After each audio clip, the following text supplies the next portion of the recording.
The metallic tang of blood still clung to the air, a grotesque perfume that mocked the cedar and amber scent I usually cultivated.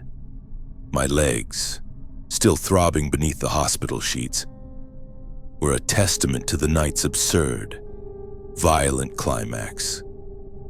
My legs slashed open by the very hands I'd once thought so pliable, so utterly devoted, the memory of her distorted whisper, "I love you," echoing through the locked bathroom door, was a vile, twisted mockery of my own carefully constructed affection. That was the moment I truly understood the extent of the desecration, the shattering of a masterpiece I believed was entirely my own. But to understand how I, Victor Kane, found myself bleeding on a cold tile floor, one must rewind to a time when her eyes still held the reflection of my brilliance. Before the shadows consumed them, it all began subtly, a mere flicker in her gaze, a misplaced word, a challenge to my perfect design. I remember it with the precision of an art authenticator examining a forgery. Emma, my Emma, who for years had been the perfect accessory to my life, a living testament to my ability to sculpt beauty from chaos, began to unravel. We had been together for what felt like an eternity, certainly long enough for me to have mapped every contour of her personality, every insecurity, every hidden desire. She was a canvas I had lovingly, meticulously painted, adorning her with my attention, my carefully curated charm. Her admiration for me, her quiet devotion, had always been a balm to the lingering shame of my childhood, a constant reassurance that I was indeed magnificent.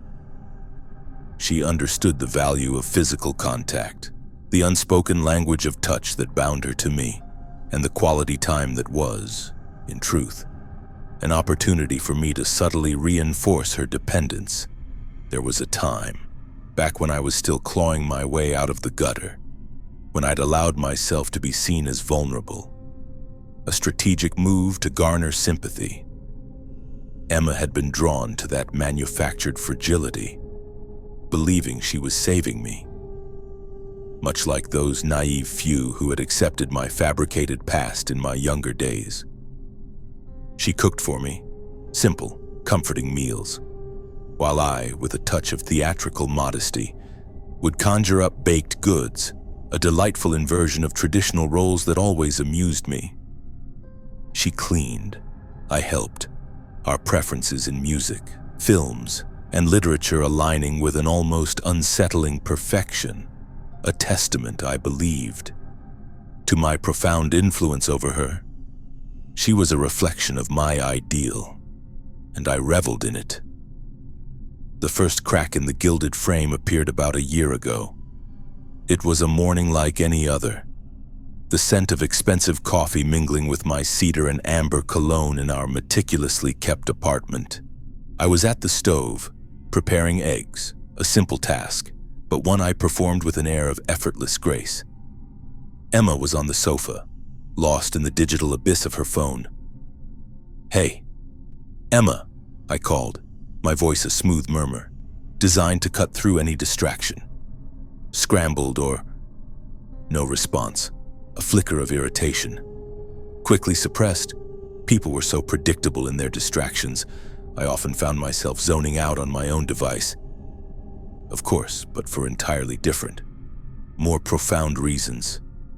Mine were strategic calculations, not mindless consumption. I walked over, my movements fluid, radiating an almost imperceptible aura of expectation. "Did you hear me? Darling, what enthralls you?" So she looked up then, a smile, too wide, too vacant on her lips. "Tick-tock," she simply stated. I felt a prickle of unease.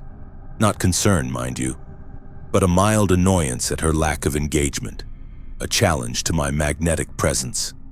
I dismissed it. She eventually settled for sunny side up. A trivial victory for my persistence. As we ate, she mentioned, almost as an afterthought, a desire for a vacation, where I asked, my smile perfectly calibrated, a picture of indulgent affection. "We can always take a week off. I can arrange anything." This was a chance to reinforce my generosity, my control over our shared experiences. But she didn't answer. Her head remained bowed, a strange, almost submissive posture that unsettled me. The silence stretched, a vacuum I felt compelled to fill. But before I could, she sprang up, eyes alight with an unsettling fervor. "The Philippines." I paused, a full minute of calculated silence. The Philippines. An unusual choice, not one I had ever considered for my leisure, for my carefully curated image, but her enthusiasm, however peculiar, was a resource. I smiled, a slow, charming unfurling of my lips. "All right, my dear, the Philippines it is," she smiled back. A sweet, almost childlike expression that momentarily disarmed me. I covered my mouth, feigning a blush. A performance for an audience of one, for the rest of the month.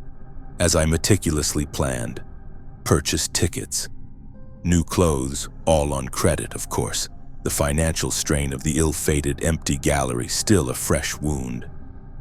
I clung to that image of her childlike delight. I even set aside a sum for souvenirs, a testament to my boundless generosity. My ability to provide. The day of departure arrived, a dawn I greeted with my usual disciplined vigor. I woke early, then roused Emma after starting the car. I returned to our room, expecting to find her ready, perhaps even anticipating my arrival. She wasn't there. A knot of impatience tightened in my gut. I knocked on the bathroom door. "Emma, are you in there? We have a flight to catch." Her muffled yes was barely audible. I waited, my patience a thin veneer over growing frustration. Half an hour, 5 minutes to departure. This was an affront. This wasn't just a missed flight. It was a disruption to my schedule, a direct challenge to my authority. Panic, cold and sharp, began to prickle at my composure.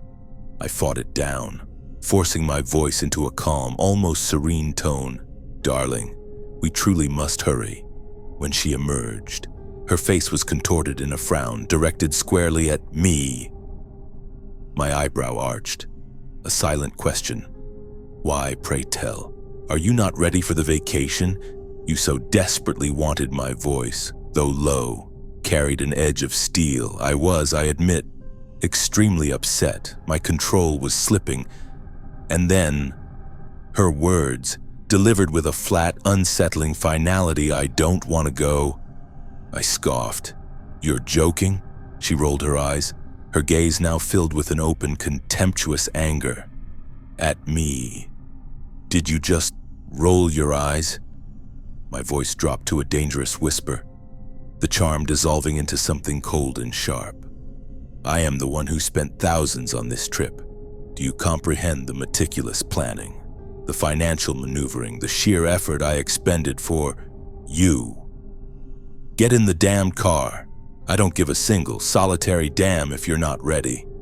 The rage simmered, a familiar heat behind my eyes.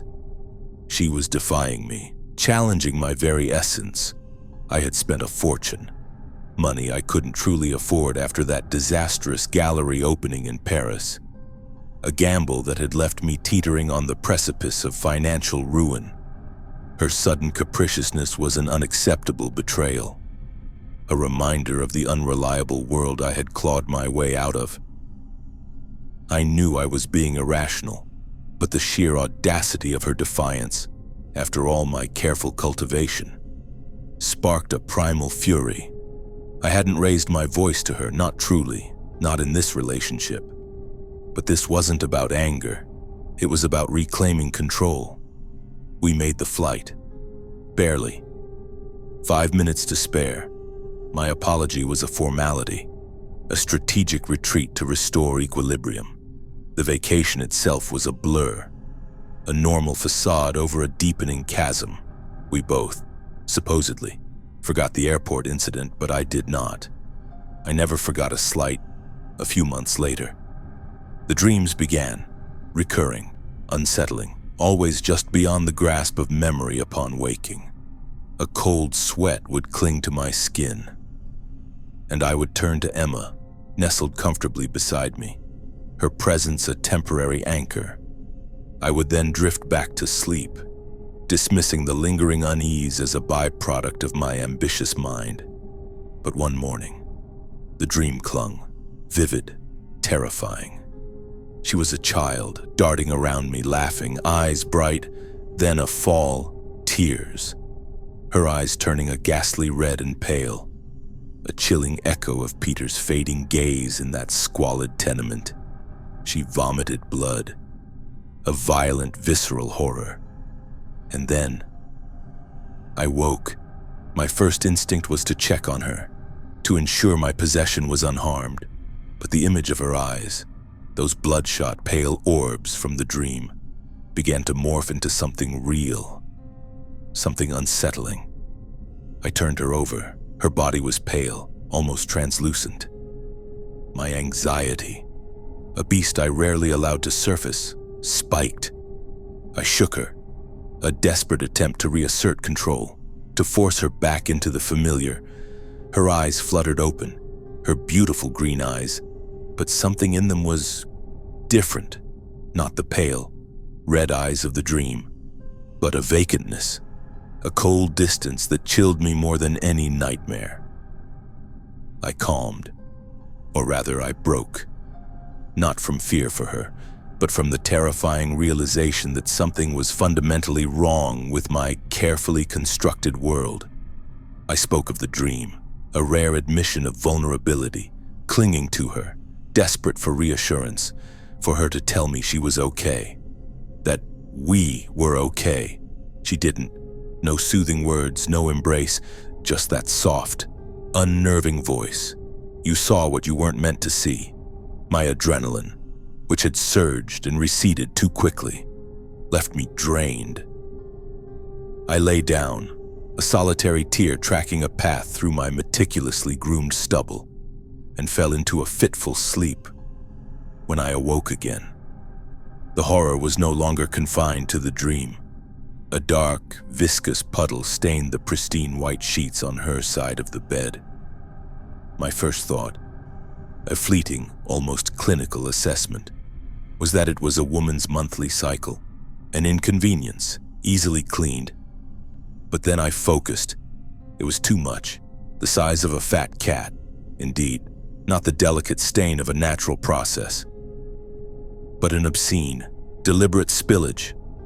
Panic, true, unadulterated panic seized me. My breath hitched. I scrambled out of bed, my mind racing, already dialing the police. A preemptive strike against the unknown. I didn't complete the call. I found her on the floor, on all fours. Her limbs twisted at grotesque angles, a macabre parody of the human form. I shrieked, a sound ripped from the rawest part of my being. A sound I hadn't made since I was a child watching Peter struggle for breath, one last gasp of air. And I crumpled, covering my mouth, trying to erase the image. She looked at me, her eyes wet, but not with sorrow, with something else, something predatory. She pounced. I reacted on instinct, scrambling back, running. Much of what followed is a blur, a merciful fog that obscures the true extent of the grotesque. I remember locking myself in the bathroom, the cool porcelain of the sink against my clammy hands, the banging on the door, a relentless rhythm of primal fury. And then, her voice, sweet, familiar, twisting into a distorted, demonic echo, I love you. It was a perversion of everything I had cultivated, everything I had used to bind her to me. I had already dialed the police, but my words were trapped in my throat, choked by terror. Help me. My wife, I managed, the lie still clinging to my lips. Then, silence. Only the sickening drip, drip, drip of liquid, blood. I knew. The bathroom had a window, a small escape hatch. I wrenched it open, screaming. Over here I would not, could not, go out that door, not into that horror. The police, a blur of uniforms and flashing lights, entered my home, my sanctuary, my stage. They escorted me out, past walls smeared with crimson, a visceral tableau of my shattered control. Only then did I realize the bathroom, too, was splattered, and looking down, I saw the deep, ragged gashes on my own legs, the pain. A slow, agonizing burn finally registered, and I collapsed. The hospital was a sterile purgatory. My parents, those miserable failures, had long since disowned me, a fact I had always worn as a badge of honor, proof of my self-made success. My entire family, in fact, had been shed like dead skin. No one came, not a single soul I had ever deigned to grace with my presence. Once I recovered, I retrieved my remaining possessions from the desecrated apartment and left. I left the country, not for pleasure but for escape, for a new stage, Europe, the UK. A place where I could rebuild, where the lingering scent of blood wouldn't cling to my meticulously tailored suits. For a time, I struggled, not with emotional pain, but with a profound sense of disruption, a breach in my carefully constructed reality. Everything reminded me of the precise way I had cultivated Emma, of her quiet, compliant presence. How could I have prevented this? Not how could I have saved her, but how could I have saved my investment, my control? The thought gnawed at me after about 6 months, a period I spent meticulously cataloging the failure in my mental playbook. I sought answers. Online, a desperate measure, but one that yielded a peculiar theory. The Nero virus. I delved into it, a sudden academic obsession. The description was chillingly precise, a virus that subtly influences the mind, compelling its host to seek out a specific location, its home.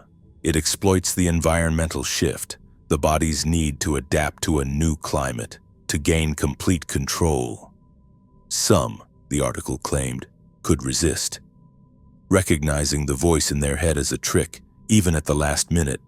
And then, the sickening realization. The Philippines trip. I had forced her. I had pushed her into that environment, believing I was asserting my will, when in reality, I had merely been a pawn in a larger, viral game. My initial thought was not guilt, but a cold fury at being outmaneuvered. Me, Victor Kane, manipulated by a microscopic organism. It was an insult. I had lashed out at her, forced her into that flight, because her refusal was a direct challenge to my authority. A reminder of the powerlessness of my childhood, of Peter's untreated illness. She hadn't told me because my narcissistic rage had terrified her into submission. She had suffered because of my need for control, my inability to tolerate defiance. A year has passed since the incident. The scars on my legs have faded. A constant reminder of the price of underestimating an opponent, even one as seemingly insignificant as a virus. I feel regret, not for Emma, but for the disruption, for the blood on my hands that was not a consequence of my own deliberate design, but of a chaotic force I failed to predict. I will not make that mistake again. I am Victor Kane. I am the puppeteer. And next time, no matter the adversary, I will ensure every string, every influence is firmly in my grasp.